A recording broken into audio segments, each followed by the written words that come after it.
There I was, set to get a root canal, and asking the likelihood it could lead to a severe brain infection as a woman with a personal history of sinusitis. You'll be fine. That is extremely rare, and if it happens, honestly, it was your time to go. The dentist smiled. Her words felt cold and oddly warm. In the months since my grandmother had passed, I had become a full hypochondriac, diagnosing myself with every rare disorder or cancer possible and spending my days anxious over emails and that weird twitch in my big toe. That's just your nervous system recalibrating, Anna declared. When you are escaping trauma, your body goes haywire. You'll be fine, Anna said softly as I walked out the dentist and immediately called her. I no longer had family to call, and it was combusting me. The weight was rising and fatigue consuming me because my family was cruel, but at least they picked up calls, even if just to yell. And now I couldn't even get a yell. I'm sad, Anna, I said with tears streaming. I don't want to be alone. For the first time in my life, I was willing to be alone over ill accompanied, but the withdrawals had me shivering like an addict. My mother may have been the hater that birthed me, but I do feel she would have wished me good luck on the root canal, even if not in life. You're not alone. You have us, she declared, smiling through the cell. I know, but it's not the same, I said mournfully. I did not think I'd ever not have a family, especially through health issues. With rising weight and phantom body pains, the only traceable root cause was the one thing I could not get rid of: stress. My ego was filled with anxiety and anger. How did the most loving one end up with no love? You don't even want them, H. Just focus on building you and your future. You're not dying. You're just learning how to live for once. She was right. And the irony is that true life felt like death. Having no one and nothing was actual freedom, and a part of me wanted to dance in the agony. I knew I did my best. My mother's isolating me from my grandmother's death and funeral was the worst revelation of an epiphany I had by the time I was 6, and she punched me 5 times in front of her girlfriend for saying joder. She did not like me, and at the very least, she did not mind hurting me. The truth was undeniable, and my grandmother's passing was my final chance to accept it and move on. Not simply from her, but my mom. Maybe that is why my body was hurting. It wasn't that my grandmother died. It was that my mother did, in many ways. All right, let's heal. Let's discuss. So I was laughing with Josie because I'm thinking Josie. I was laughing with Anna because I I've been struggling these past few months with accepting my life where it is, accepting I have no family, and that to go back to them would be a continuation of personal failures as much as prosperous ones. I my family abused me, and my mother abused me, and my dad abused me, and I was in such close proximity to these people that every day woke up to treat me like I was a lovable idiot, someone that couldn't do anything and deserved to get yelled at, even if because she didn't figure out the coffee maker or didn't make them a coffee. And, Latinos can be very, oh, múdate conmigo, vive conmigo, no te preocupes. We're very family oriented, but when that family is toxic, it might as well be a funeral home. And my mother not inviting me to my grandmother's funeral, but kind of making it her mini high school reunion, and was the final straw, or at least I had to make it so, because my entire life my mother screwed me over. She would choose my father over me, she would choose her friends over me, she would choose everybody over me. And it really was, she never listened to what I wanted or needed, but yelled at me every day, hit me, called me names, made fun of me, including with people that made fun of her. And I just let it slide because, and it's something I do in a lot of relationships. I kind of, on one hand, I'm really proud I dated smart people. The flip side of that is the main excuse I used for how they abused me was, oh, they're dumb. They're emotionally unintelligent. They just don't get things. And they know what they're doing. Everybody knows what they're doing. And at the very least, the only one who doesn't know is you. And you got to check that. And something about my grandmother's death and her not telling me for 2 months, her planning it and burying her without me when I was her best friend. Like, I was my grandmother's best friend. She was mine.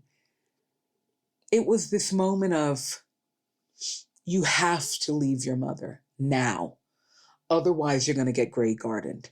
You have to get rid of this woman. Not because not only because she plans to hurt you, she doesn't want you to heal you.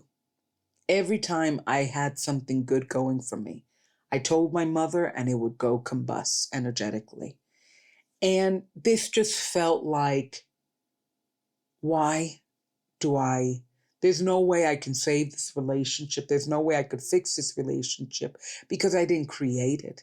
My mother was my guide, and she guided me into being a punching bag and just saying I wasn't getting punched. And I handled it in many ways because A, of course, you want a mom, but B, my grandmother was my mom, and it was us two versus her. And whenever she wanted to join the trio, she did. And I was okay with that dynamic. I really, really was, up until the last few years where I just, I didn't have a life.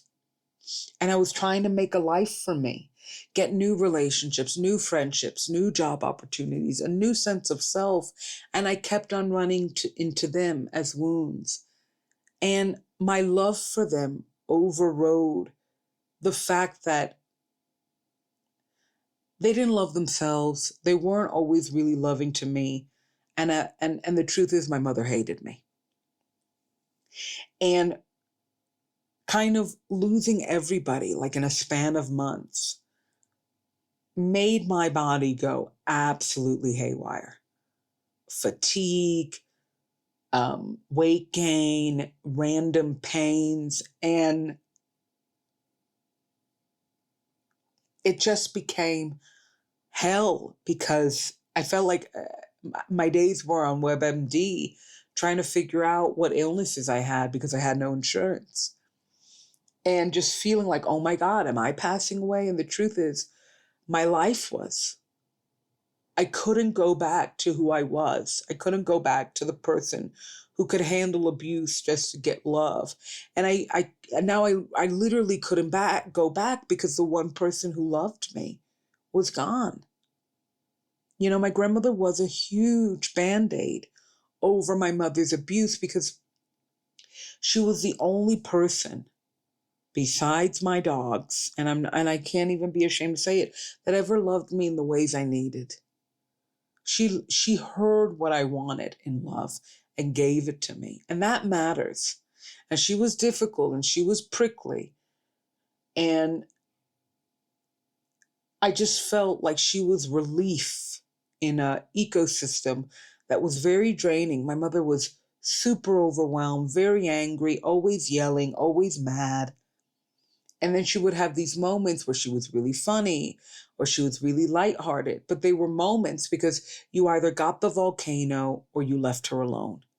And I felt really, really, it's funny. So much of my relationship with my mother reflects a lot of relationships I've had. And I said this, especially in friends, where I kind of just pitied the person in front of me because they hated themselves, completely ignoring that they hated me. And that's what I should have focused on. And Anna, really became a rock and kind of calming me down because I think I called her every 5 minutes with a new diagnosis and not having a family to call. Because my problem with my family is that they wanted me in crisis.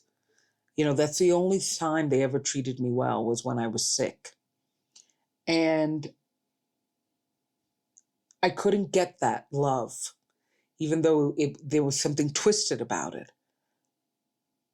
And I just felt so ashamed. Like, how did I get me to a point where I have nothing? I have nothing going for me beyond what I make for me. And I don't necessarily have the strength yet. I felt embarrassed because I was so determined to succeed by now. I was so I thought I could have my back and handle that my family stabbed it. Like I thought I was strong enough to maintain, and it's something I mentioned in Mommy Gaze, the prior episode.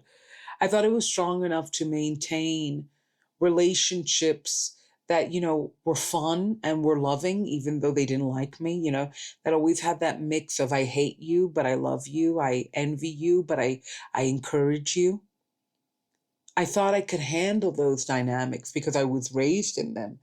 And they kept on, they were what I found and I went for them. And now I have nothing. I have this vacuum and it's terrifying because I don't know when the vacuum gets full again. I don't know when this era ends. And it's made my body kind of be like, F you, you're getting diarrhea today, and the chaos of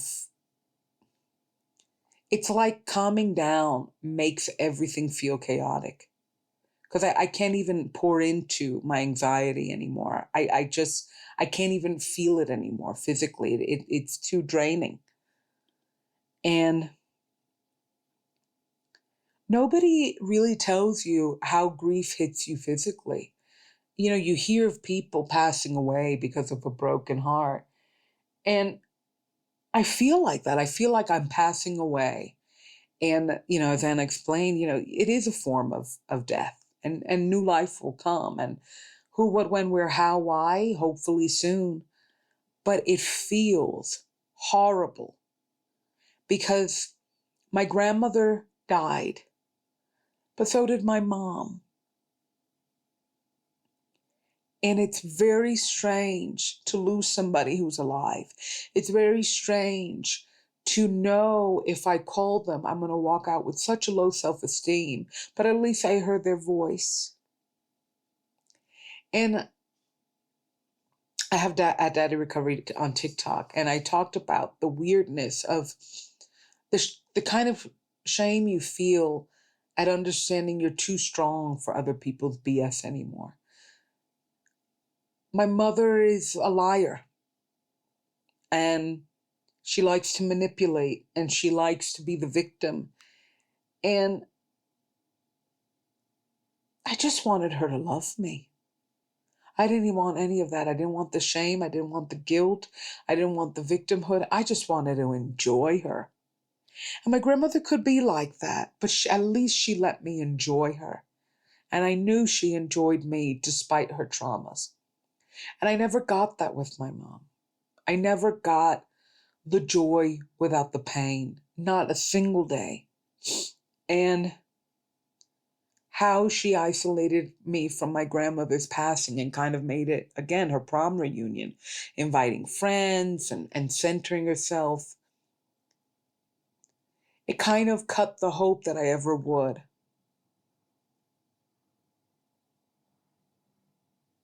It didn't cut the hope, it made it certified it.